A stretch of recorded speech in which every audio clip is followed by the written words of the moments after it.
प्रति सच्चाई, सत्य था, सच्चाई के मार्ग पे चलते थे, अच्छे थे, पूरे देश को, पूरी जनता को, सबको सब हमेशा प्रेम की दृष्टि से देखते थे।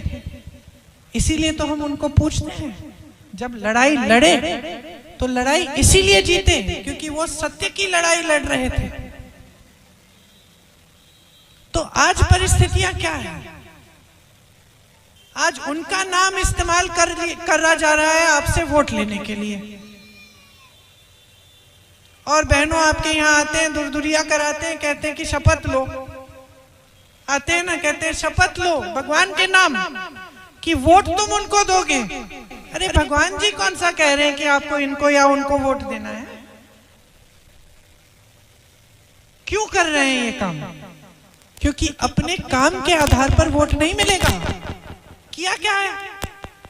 किसान तड़प रहा है, नौजवान तड़प रहा है, सरकारी अधिकारी तड़प रहा है, और बताओ महिला तड़प रही है, महंगाई से मार डाला है सबको, जीएसटी दे देकर। आपसे ले रहे हैं इतना तो आपको 5 किलो राशन दे दिया, कौन सी बड़ी बात कर ली?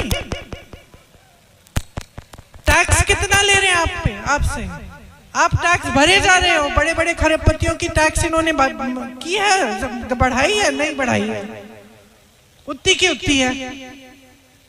आपसे टैक्स ले रहे हैं, उसी टैक्स से आपको राशन पकड़ा रहे हैं और आपको कह रहे हैं कि बस ये राशन लो, चुप हो जाओ, बस और कुछ मत पूछो। ऐसे तो नहीं चलेगा। और जब चुनाव आता है तो भगवान का नाम। अब भगवान भी चाहते हैं कि आप फूलो फलो। आप भगवान से प्रार्थना इसलिए करते हैं कि आपके जीवन में भगवान की कृपा हो।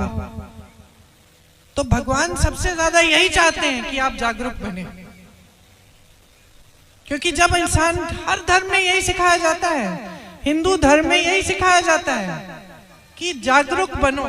जितने भी गुरु हैं, जितने भी संत हैं, उन सब ने कहा है अपने जीवन के अनुभव को देखो, अपने जीवन के अनुभव से सीखो, अपने अनुभव से ही धर्म को समझो। ये सब संतों ने कहा है। तो आज मैं आपसे कह रही हूं, आपका जीवन क्या है? महंगाई, बेरोजगारी, तनाव, घबराहट, मुश्किलें, समस्याएं, बच्चा बीमार पड़ता है, इलाज कैसे करेंगे? फीस भरनी है, कैसे भरेंगे? ट्यूशन में भेजना है, कैसे भेजेंगे? बारिश आ गई, ओले पड़ गए, भुगतान नहीं मिलेगा, अगर कुछ नुकसान हो गया क्या करेंगे? तो भगवान भी चाहते हैं कि तुम जागरूकता से समझो कि जो तुम्हें दिखाया जा रहा है, जो बताया जा रहा है, जो टीवी पे सपने दिखाए जा रहे हैं, जो झूठे वादे दिए जा रहे हैं, ये सच्चाई नहीं है। सच्चाई वही है जो जी रहे हो। सच्चाई तुम्हारी बेरोजगारी है, तुम्हारा संघर्ष है, तुम्हारी ये जो महंगाई है जिससे तुम मारे जा रहे हो, ये सच्चाई है।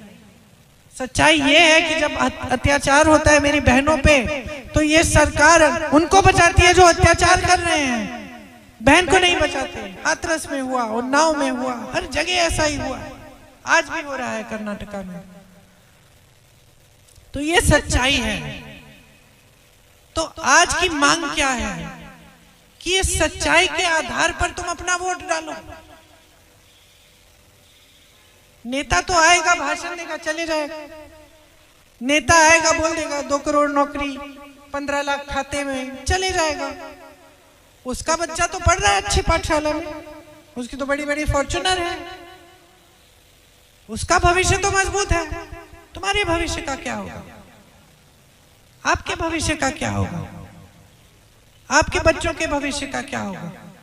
अगर आप जागरूक नहीं बनेंगे, अगर धर्म के नाम पर आपके घर आके आपसे शपथ दिलवा दिया, लेकिन उसके बदले में आपको कह दिया कि आप जागरूक मत बनो, अपने बच्चे के लिए जो मांगना है वो मांगना बंद करो। यही 5 किलो का राशन है, इसी में अपना काम चलाओ, लेकिन नौकरी नहीं मिलेगी, पैरों पे खड़े होने की सुविधा नहीं, तो आप क्या कहोगी? आपका जवाब होना चाहिए कि भगवान भी चाहता है कि मैं जागरूक बनूं, मेरे धर्म ने मुझे सिखाया कि मैं जागरूक बनूं, कि आज मैं पूरी जानकारी लूं, जो नेता आके झूठ बोलता है मैं अगली बार उसको वोट नहीं दूंगी। जिस नेता ने ऐसे वादे किए जो पूरे नहीं किए, नहीं देंगे उसको वोट। ये समझने की बात है और यहीं से ये संदेश पूरे देश में जाएगा। अब जो नेता आ रहा है आपके पास, जो मेरे भाई हैं, बड़े भाई, 4000 किलोमीटर चले हैं सिर्फ आपकी समस्याओं को सुनने के लिए पैदल, कन्याकुमारी से कश्मीर, कि मैं जानना चाहता हूं, मैं सुनना चाहता हूं। आज मुझे देर क्यों हुई यहाँ आते वक्त? क्योंकि रास्ते में लोग मेरा इंतजार कर रहे हैं।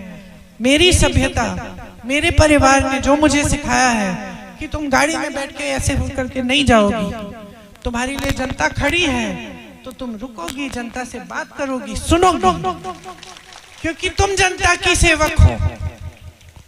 तो ऐसे नेता होने चाहिए जो इस बात को समझें, जो सिर्फ अपनी सत्ता में मग्न कहां कहां जा रहे हैं, बड़े बड़े दुनिया देश घूम रहे हैं, लेकिन अपनी जनता को पूछ नहीं रहे हैं। चुनाव के मंच पे फिजूल की बातें कि कांग्रेस पार्टी आपके घरों में आके आपकी भैंसें चुराएगी, ये प्रधानमंत्री कह रहे हैं। प्रधानमंत्री को कहना चाहिए इन 10 सालों में मैंने इतने रोजगार दिए हैं और अगले 5 सालों में मैं इतने दूंगा। ये सुनना चाहते हैं आप कि आप ये बकवास सुनना चाहते हैं कि कल को कोई आके आपका मंगलसूत्र चुरा लेगा? ये पार्टी बोल रही है। बात बताइए, 55 साल से कांग्रेस की सरकार रही है इस देश में, किसी ने आपके मंगलसूत्र को, आपके गहनों को किसी ने छुआ है? बल्कि इंदिरा जी ने अपने गहने दे दिए थे देश को, पंडित जी ने अपनी जितनी भी जायदाद थी वो दे दी थी देश को जब देश आर्थिक संकट में था। इंदिरा जी ने तब दिया जब जंग थी। मेरी माँ का मंगलसूत्र तो कुर्बान हुआ है इस देश के लिए, और ये लोग ऐसी बातें कर रहे हैं।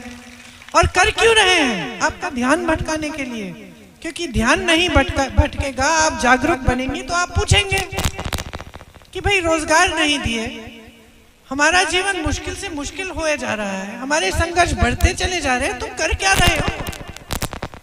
आप प्रधानमंत्री को देखते हैं, साफ सुथरे एकदम, इतनी सी धूल नहीं, कभी आपके घरों में आएंगे नहीं, कभी आपके बीच जाएंगे नहीं, सड़क पे जाएंगे तो यूं यूं करके गाड़ी में ऊपर करके यूं हाथ हिला के जा रहे हैं। तमाम सुरक्षा कर्मी हैं, दूर दूर जनता है, जनता से कट चुके हैं। इनको तो बताने वाला ही कोई नहीं है कि आपके जीवन में क्या संघर्ष हो रहा है। कौन बताएगा? सब डरते हैं इनसे, सबको धमका के, डरा के चुप कराया हुआ है। जो सवाल करता था सबको या तो गिरफ्तार कर दिया या मुंह बंद करा दिया किसी तरह से। इनके आसपास के जो सलाहकार हैं, अधिकारी हैं, इनसे डरते हैं। कौन बताएगा कि भाई इस 5 किलो राशन से काम नहीं बन रहा है? अब कौन बताएगा? कोई बताने वाला ही नहीं है। तो देश में ये परिस्थिति बन गई है कि एक अहंकारी नेता जो जनता से कट चुका है, सारी नीतियां बड़े बड़े खरबपतियों के लिए बना रहा है, जनता खाई में है, दलदल में है, कोई निकालने वाला नहीं है। ये परिस्थिति है आज देश में। तो इस परिस्थिति को कौन बदलेगा? कौन बदलेगा बताइए? राहुल भैया बदलेंगे, लेकिन तब बदलेंगे जब आप जागरूक होंगे और आप समर्थन देंगे। जब ये जो वोट है आंख मूंद के नहीं देंगे आप, ये वोट आप एकदम पूरी समझ से देंगे। यहाँ की जागरूक जनता है, यहाँ से आंदोलन शुरू हुआ हमारी आजादी के लिए, हमारे लोकतंत्र के लिए, हमारे संविधान के लिए। यहाँ से आज भी एक नया संदेश जाना चाहिए। यहाँ से पूरे देश को दिखाओ कि लोकतंत्र के लिए खड़े हो, कि यहाँ रायबरेली का गर्व है कि इन्होंने हमेशा लोकतंत्र की लड़ाई लड़ी है। और राहुल गांधी को जब जिताओगे तो एक ऐसे नेता को जिताओगे जो किसी चीज से नहीं डरता है।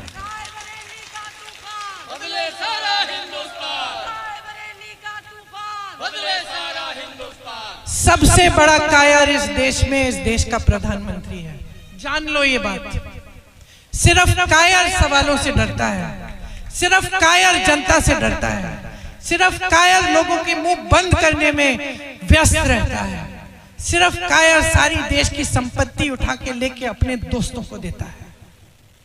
और जो आपके लिए चुनाव लड़ने आ रहा है उसका दिल शेर का दिल है, किसी चीज से नहीं डरता है। मोदी जी ने उसको गाली दी, रोज देते हैं, आज भी दे रहे हैं। मोदी जी ने उसको गाली दी, रोज देते हैं और आज भी दे रहे हैं। हमारे पिता को दी, हमारे पिता इस देश के लिए शहीद हुए, वो उनको देशद्रोही कहते हैं। इंदिरा गांधी को देशद्रोही कहते हैं।